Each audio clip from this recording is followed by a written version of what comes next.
The Shaughnessy's son Nick had been more than 100 miles away at the time of the murder. At the scene that morning, he'd been emotional. But what struck Detective Salem was one of Nick's first questions. I tell him it looks like somebody came into the home and shot your dad to death.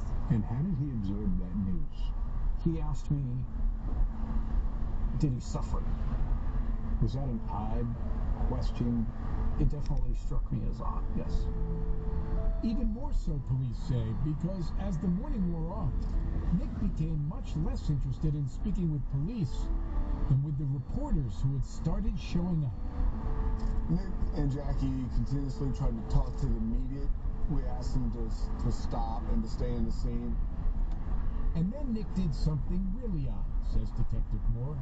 He walked directly over to examine that ground floor wide open side window.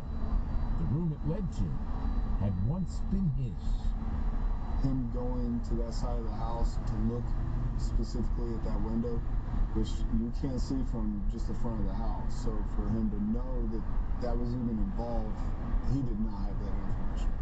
How does he know the entry point unless he was involved in creating the entry point?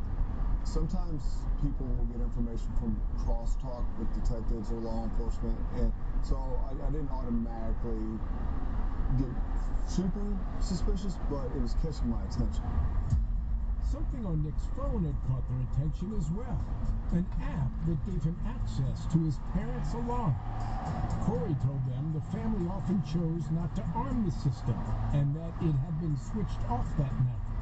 But authorities noticed something in the account history. There was an activation for an open window. The time of the window being opened was 4:27 that morning.